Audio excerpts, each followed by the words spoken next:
The Sea Devil Nation podcast is your premier show for Sea Devil athletics. Listen for exclusive interviews with coaches, players, and staff. Preview the games and recap big moments from the previous week.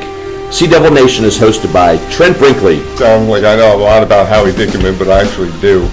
With Zach Hill. Ferrante, do you have any comment on when you were on SportsCenter's top 10? And Nick Denning. Cape Fear Community College defeated Johnson Community College on the road, 114-69. Let's join the guys in the studio. Welcome into the Sea Devil Nation podcast. I'm Trent Brinkley alongside Zach Hill and Nick Denning. It's week 4 of the podcast. Today on the show, we're going to discuss the big game going on this weekend for the men's basketball team. Tonight, they're going to be playing against Fayetteville Tech Community College at 6 p.m. They'll also play Central Carolina Community College tomorrow at 3 p.m. And the women's basketball team is in action tomorrow at 1 p.m. in their game. We're also going to have an exclusive interview with head coach Ryan Deppa of your Sea Devil women's soccer team to discuss how his team performed in the national tournament as well. We're just having fun with Coach Ryan Deppa here on the Sea Devil Nation podcast, but we're going to begin with basketball. So, guys, we got some big games going on this weekend. The men play tonight against Fayetteville Tech. What are you expecting out of the Sea Devils? Well, I'm just happy that we're back and watching, Sea Devils again. It was, nice with break, but, I'm just happy to actually be able to watch them again. But, I don't know, Zach, what do you think? I'm expecting big things tonight. Fayetteville's first time back in decades, so I think we've got a little bit of an experience edge on them. I'm really looking forward to seeing some fun tonight at the Sports Center.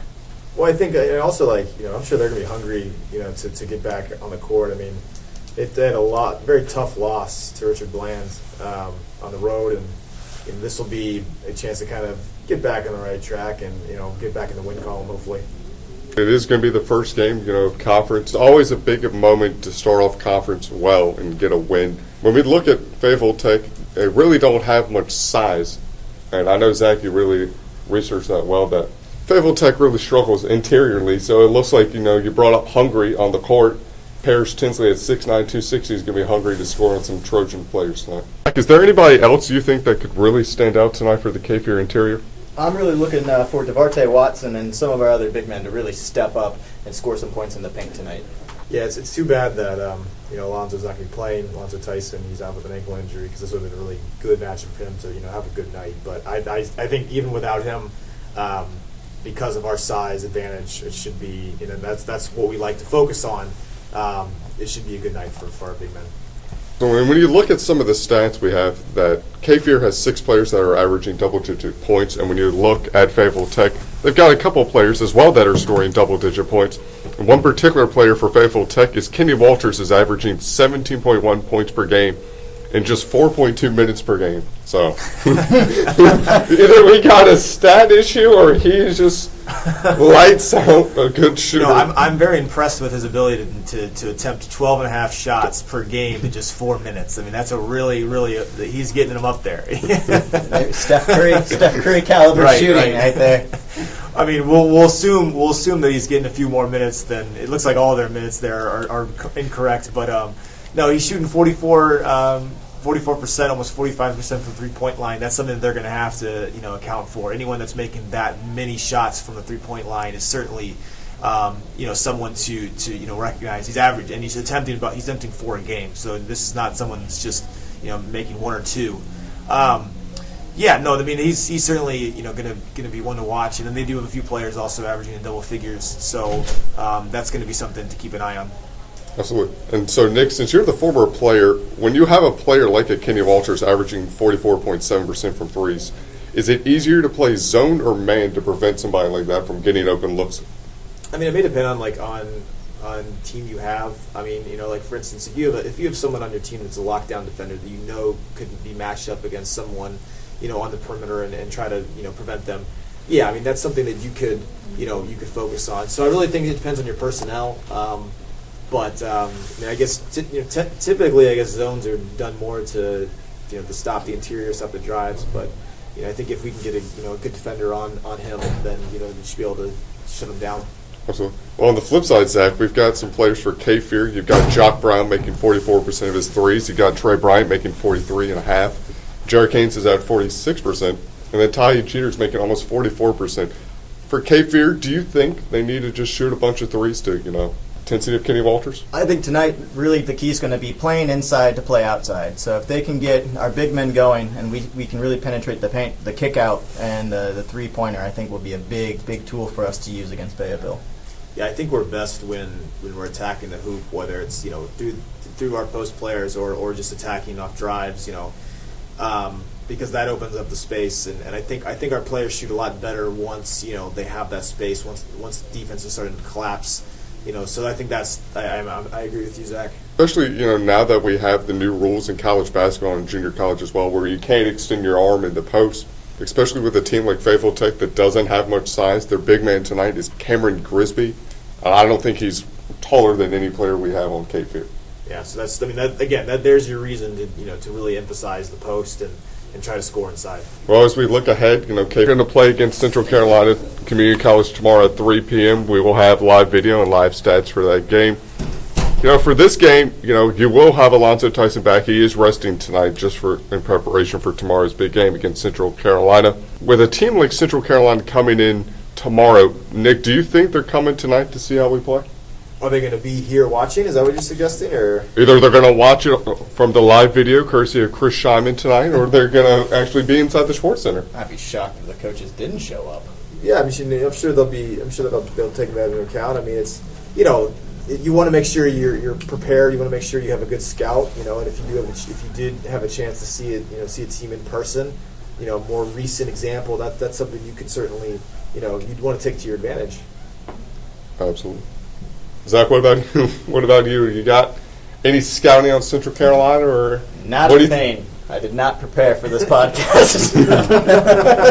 You see, you couldn't fool me, man. For those that don't know, Nick is the beat writer, so he does all the recaps. Zach's the voice of the Sea Devil, so Zach, you might hear his voice at games, or most recently in this intro for the podcast. Yeah. And me, I do live sets, so we pretty much follow along, I know what's going on. And Zach just, he's a floater. He's a floater. He comes in, has like 3 bullets now on his sheet of paper, and he's like, I got this. So you're welcome, America. But I don't think you'll find, it's Central Carolina will be a tougher test, and it makes sense we're resting Lonzo. But I think that said, we're a good enough team, and I think this is something that Coach Manlow has said repeatedly. If we can really put together, I think being tough, be playing, not when a little bit of adversity hits us, I think there's been times where we could have played a little bit stronger, a little bit better. Being confident, playing aggressively, maintaining that even when maybe shots aren't falling or something like that. I think that's going to be the key, regardless of the opponent. So I think even though tomorrow could be a tougher test, especially after less than 24 hours, of rest, I think, we should be, having home court advantage is going to be big. Well, when you have 5 sophomores out of a 14-man roster, do you think, you brought up way earlier in the podcast, actually, about Richard Blend, that's a tough loss, 72-78. Having inexperienced freshmen, it's still early in the season. You've only played 6 games. How long do you think it takes before you see, the freshmen, getting there mentally tough, if things are starting to go wrong, like we saw in Georgia Highlands, they start to shut down? Yeah, I mean, it kind of varies. Like, it really depends on the type of players you have. It depends on their mentality. There's things you can coach and fix, from that standpoint. But ultimately, it's there's a mental side of the game, and but it does affect, like you said, being primarily this is a very young, like, freshman, late team. There's going to be some growing pains a little bit. But that said, I think if they could find a way to get over the hump to really gain some momentum, that could really make a difference, particularly towards the last part of the season. Starting out strong in conference is even with the amount of freshmen we have is important. Getting those wins under your belt and making sure that you're not fighting an uphill battle the rest of the season. Last year, I think we saw the team grow and build as the season went on, and I expect the same thing with any Mantlo coach team. Right, absolutely. Well, when we look at it, tonight you're playing Fayetteville Tech, a team that hasn't, as Zach said, been around in decades. Their last season was 1974. So Naismith would probably has changed some rules by then. Right. But, and then you play Central Carolina. It's going to be a tough test, but then you're going on the road to play Wake Tech, your last conference game of the month of December, before you go on to play a tough road team in, Baltimore City. So if you could go out 2-1 or 3-0 in conference, I think that helps before you go on the big road trip. Yeah, and I think 3-0 is a very realistic possibility, even though the road game to Raleigh might be a little bit more difficult, but I still think that's very, very likely possibility.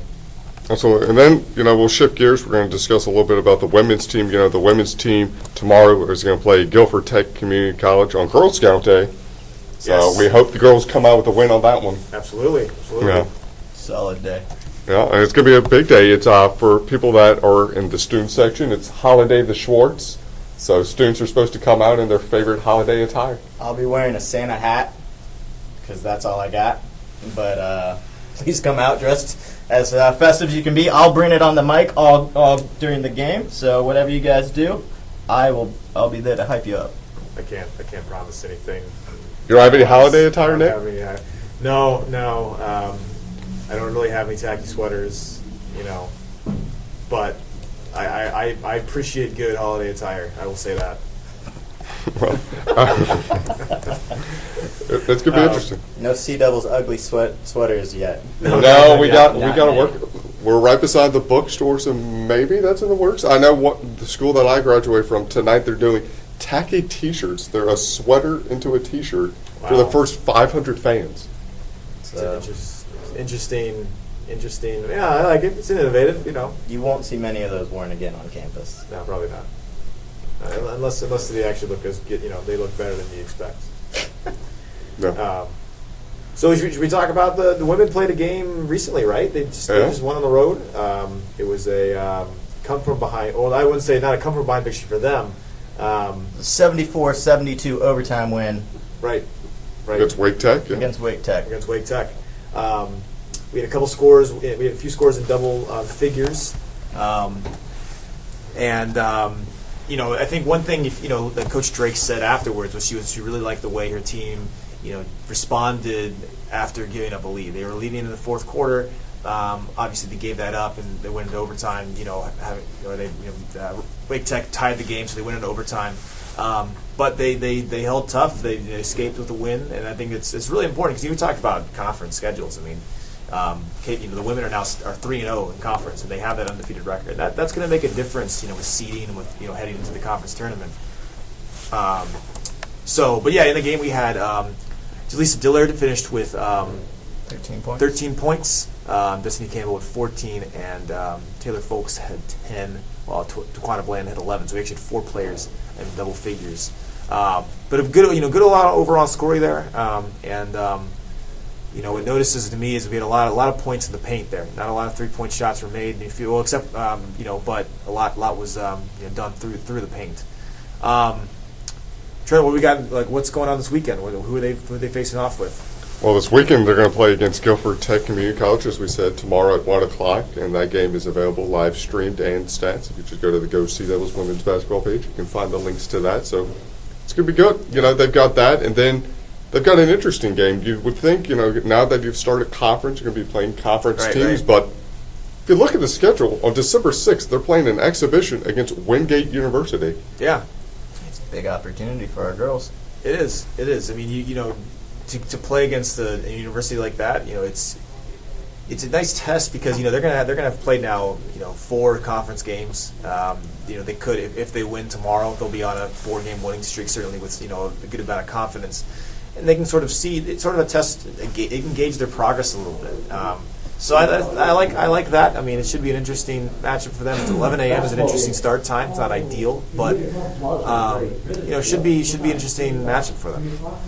Anytime you get a chance to test yourself against a higher caliber team, I think is a great opportunity. And putting it in this late in the season, I think really it's a measurement game to see where we're really at. Going to the tournament last year and building off of that experience, I think would be a great a test here at Wingate to see where they really stack up heading into the second half of their season. Right. And with Coach Libert, who's 20 feet from us, discussed, we've got some big things coming, as well this weekend. Tonight it's a whiteout, so fans wear your favorite Sea Devil white shirts as well as white attire. White I pants. was about to say white jeans. Gotta get white jeans. If we have a Colonel Sanders show up tonight, he has to get one of these free Domino's coupons we're giving away at halftime. See, I was really hoping we'd get Pitbull in a full white outfit. I mean, that's his classic I was attire thinking there, more so Freddie Mercury with white pants, but that's that just too. Yeah. me. What we got on tap for halftime tonight? Halftime tonight is going to be a great idea. We've got Domino's, great sponsor. It's a great corporate Best sponsor. Is going to be, providing 5 free pizza coupons, and we're going to strategically place those around the court. And 5 fans, not limited to only Blue Crew students. We're going to open this up to fans because it is the holiday season, so we like to give back. And if they make a shot, they get a free large pizza coupon. I wish I could participate in that. You say, are we allowed to participate? Right. Yeah, I wish. We're fans, technically. If anybody knows who we are when we go inside the press box at soccer games, we act like fans when we work. But We've had a few celebrations, I'd say, yeah. yeah. I wouldn't say we're unbiased. No, but it's good. And then tomorrow for Girl Scout and Boy Scout Day, Little Caesars is going to be the proud sponsor, and it's the same type of promotion. Instead of, Domino's, it's going to be Little Caesars, and they're going to give away some free pizza as well. The same type of game, for the Girl and Boy Scouts to compete. We're going to put some easy shots. We're going to give these kids, good chances to win free food in the holiday season. They got to make a layup or a free throw.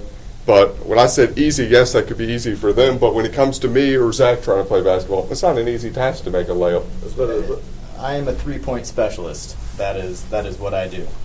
Trent, how do you think you can do in that competition? Probably not very well. You've seen me play. I'm better the longer distance. The farther back we go. I don't know if you're necessarily better. It's you do attempt a few more, but Hey, Wayne Gretzky always said, 100% of the shots you don't take in life, it's a miss. So keep shooting. More or less, yeah. Lower that percentage, Trent. Keep lowering that percentage. Hey, as long as we have a double digit by the end of the season. For those that don't know, we do a little halftime or before the game. We shoot around before the players really get into the warm-ups and before we have to get off the court. We do a little half-court contest, 3-point shoot around. But we're not in basketball attire. We're mostly in khakis and a Sea Devil attire. So it's. I don't even wear sneakers. I have no idea what y'all talking about. I don't either. You're gonna have to cut You didn't that know out. this was a We've never done that. We've never done this. Well, some of you don't get to the gym 2 hours early like I do. Get to the gym 2 hours early. You may want to cut that out. You're gonna want to cut that out. This is just going to be fun, just us ranting for the No, you're gonna have to cut that Yeah. part out. We're going to have to cut a lot of this out. Yes, I know, but it's fun. What should we finish with? We really didn't talk about the girls at all. We talked about it. A little bit. No. Well, we're coming back. Coach Drake is back, as at the helm of the coach. She took a year absence to go coach at High Point as an assistant. Nick, when we talked with her before the season, she really wanted to see what it was like to coach at that level, and she said she really gained up a lot of experience with the team that now they're 4-2, they're 3-0 in conference. Yeah. Do you think that's, from what occurred from her learning at High Point to now with coming back? Yeah, I mean, I think they're in a good spot. I mean, this is they lost a couple of tough games. I think down in Georgia, but they've responded well from there. They've won a couple of close games, and I know it's you look at a box score, you can see blowouts, you can see close games, but it's really interesting to see like how teams perform in those close games. If they can win a lot of those close games, because that's going to make a difference, and that shows. I think as she's expressed a lot of like sense of toughness, a sense of you're not giving in to pressure, things like that. So that's nice. That's good to see. And like I said, if they can continue, if they can remain undefeated heading into the sort of Christmas break here, at least in conference play, that's gonna help a lot moving forward. And Zach, we are going to have Coach Ryan Deppa come up in a little bit, and Deppa told us before the interview. It's more, outside of the box score that he saw from his team in our pre-interview talk. for that exclusive interview with Coach Ryan Deppa, your C-Level women's soccer team, with Zach Hill and I. It's coming up after the break, so stay tuned. Season greetings from Sea Devil Nation. Chris Libert here from Sea Devil Athletics. Once again, Sea Devil Athletics and Cape Fear Community College are gearing up for our annual Toys for Tots basketball weekend. This weekend, December 2nd and 3rd, during the home men's and women's basketball games, drop off any new, ungift-wrapped toys inside the Schwartz Center and receive free admission. Give back to those who are less fortunate this holiday season. Remember, sometimes the best gift one can give back is the act of giving back. Happy holidays from Sea Devil Athletics.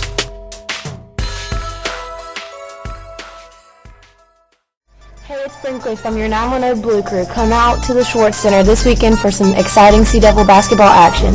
This Friday, your Sea Devil men's basketball team will play versus Fayetteville Tech CC at 6 p.m. We will be doing a whiteout. We also have a holiday-themed Deck the Schwartz on Saturday's doubleheader.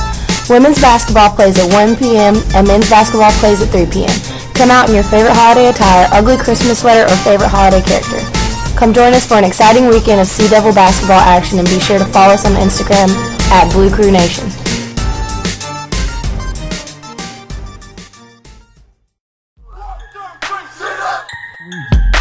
NJCA Tournament Champions, Cape Fear Community College. Hands it off to Campbell. Campbell for two, and it's good.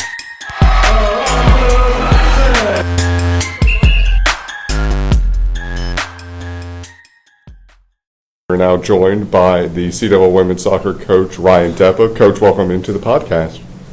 Hey guys, thanks for having me. No problem. Our pleasure. We had an interesting discussion leading up to this interview. It's a lot of fun here on the C-Level Nation podcast. Coach, you know, you've been busy the past couple of weeks. You just got back from Florida for the 2016 NJCAA National Tournament. You've also been busy trying to find some C-Level players, incoming freshmen for this year. Eastern Florida does a great job. It's a great location to have a national tournament. Coach, speaking of the national tournament, why don't you give us a little rundown of just how your experience went down there and how you felt your team did and some of the challenges and some of the things that happened while you were down at the tournament? Overall, I think a pretty awesome experience for everyone involved and for everyone that supported the program. I mean, we were down there trying to represent for everyone like that through the years. So overall, awesome and positive experience. As far as challenges, I mean, obviously our challenges were Butler and Monroe. And we got seeded and played two high-quality programs, great coaches, traditionally national powers, both of them. So, you know, it was good for us. It was good for us to see what the next level looks like. And I think overall there was moments in both games that I thought we looked really good and that we 100% deserved to be at the national tournament. And I thought our kids were very disciplined against Butler and followed the game plan, and we just ran into two really good teams. You know. And speaking of, you know, you did have some good moments. In the second game when you guys played Monroe, I saw Janessa. She scored the two only goals that you guys scored in the tournament. I think when I talked with Nick in our first podcast leading up to the tournament, we discussed that the biggest key going into the tournament was just to get at least a goal to show that you can play at the highest level. You know, you're playing against two big powerhouses. For people that really don't know, Monroe and Butler been probably one of the best in the country. Yeah.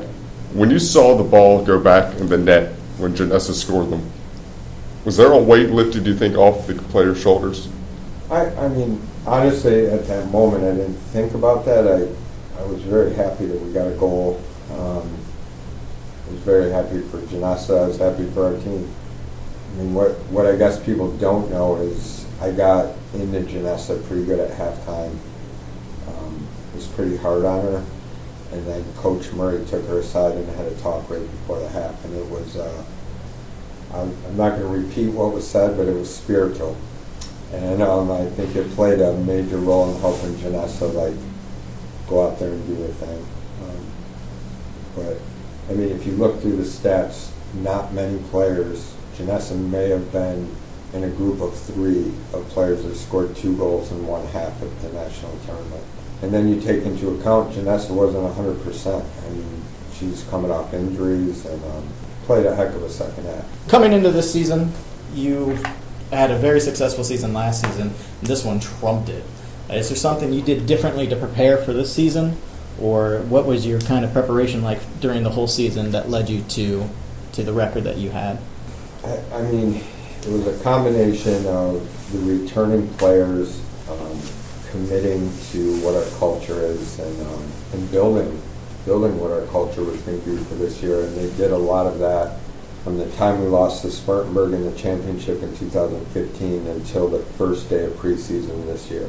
They did a lot of work that people don't know about to have us prepared and have a lot of pieces in place. And then it was a combination of bringing in a talented group to kind of mesh with the experience. I mean, it's really on the players. The players played such a key role in taking a season from 2015, which was decent, becoming more consistent in 2016 on the field. And that's all the players' work and all the work they do that no one knows about.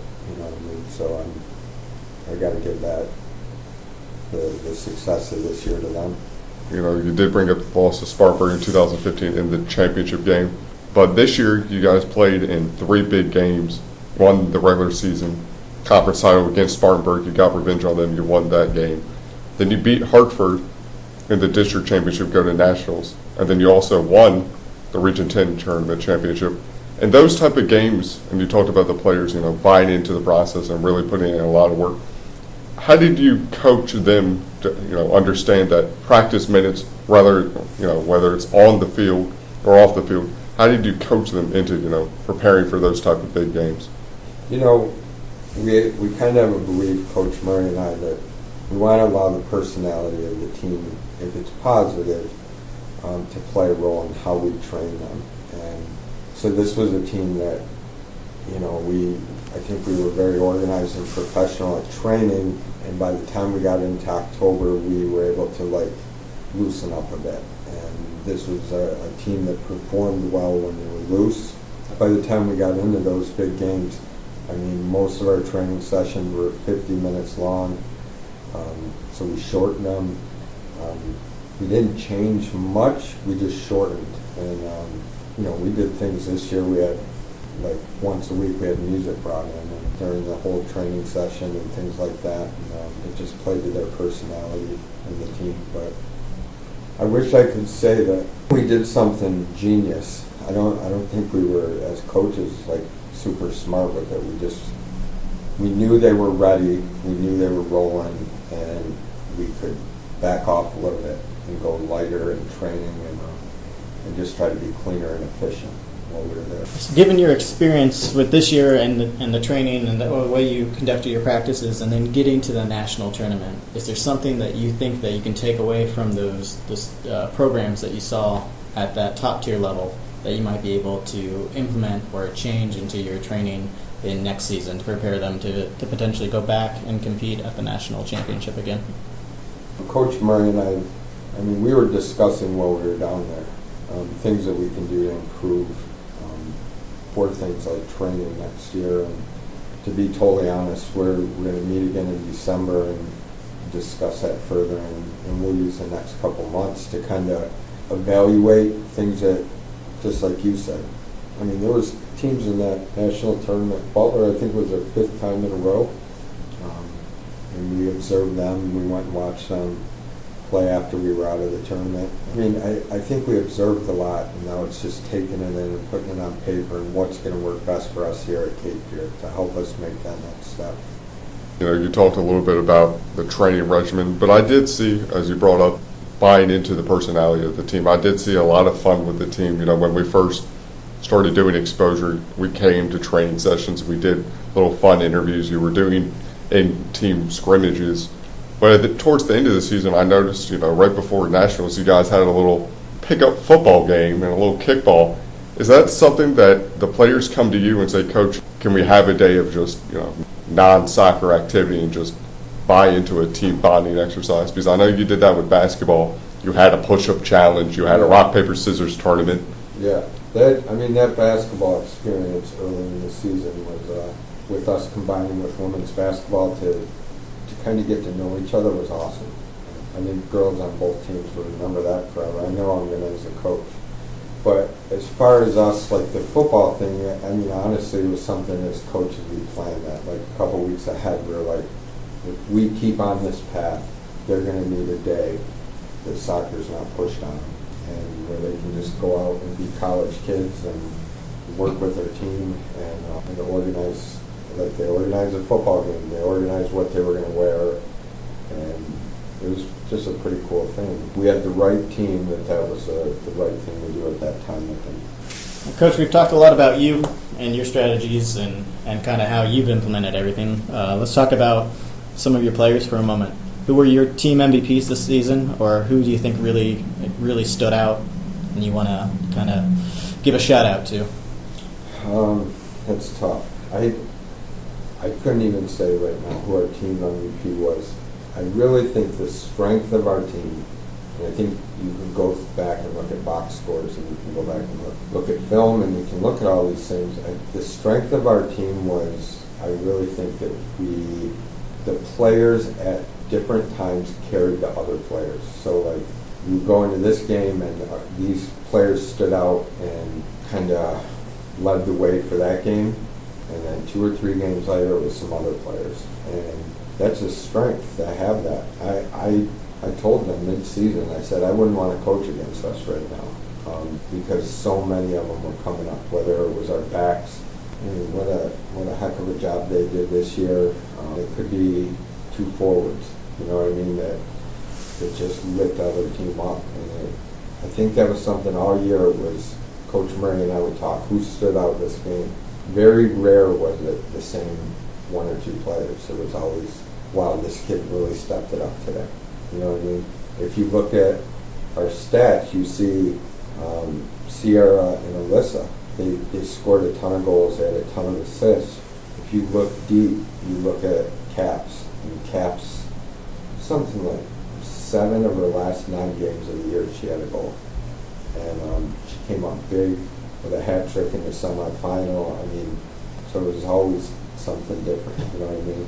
You have Janessa, who missed October, played November, really probably at 60 or 70%. And you could look back on her season, and there was games that she stood out and helped maybe make that extra push for us to help the team win the game. So, I don't know. Keepers came up big at times. I mean, it's pretty cool when you coach a team like that, but it's just, we could go in as coaches confident. We knew certain kids would step up. We just maybe didn't know who in that moment. And then at the end of the game, we'd be like, yeah, they did it.